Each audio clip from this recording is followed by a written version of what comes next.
নিজের সাথে নিজের লড়াইটা সহজ, কিন্তু ভাগ্যের সাথে লড়াইটা দিনের পর দিন বড্ড কঠিন হয়ে পড়ে।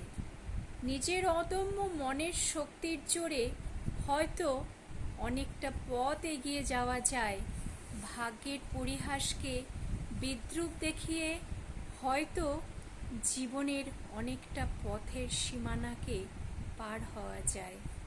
কিন্তু নিজের সাথে যুদ্ধ করতে করতে ক্লান্ত মনটা একসময় বৈরাগ্যের ছুটি চায়। সে চায় আপন নয়নে ঝরে, আপন বিহারে জীবনের তকমায় নিজেকে একটু আশ্বাসিত করতে।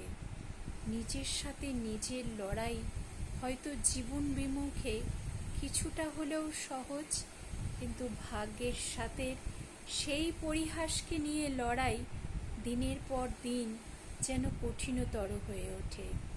ভাগ্যের তরজায় মানুষ হার মানতে মানতে একটা সময় যেন হারের নিঃশেষ হতে থাকে।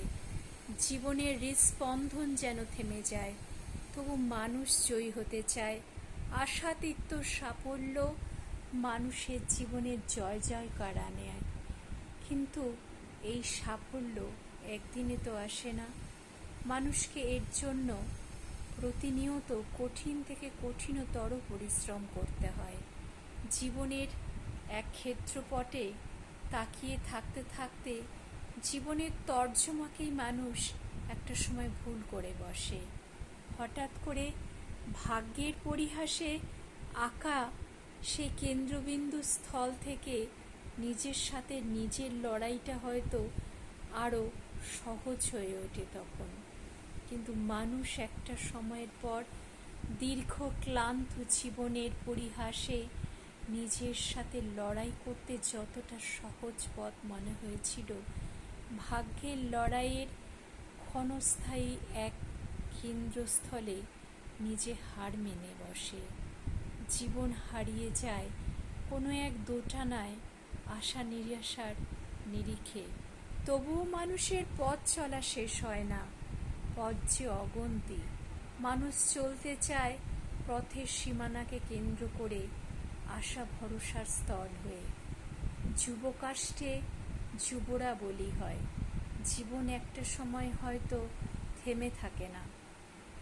জীবনের কেন্দ্রবিন্দু কেন্দ্রস্থল হতে জীবন উৎসুক গোমুখের মতন এগিয়ে যেতে থাকে।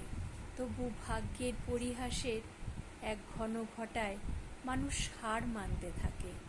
হার মানতে মানতে নিজের সাথে যুদ্ধটা হয়তো বড় সহজ থেকে সহজতর হলেও ভাগ্যের লড়াইটা ক্রমশ কঠিন হয়ে পড়ে।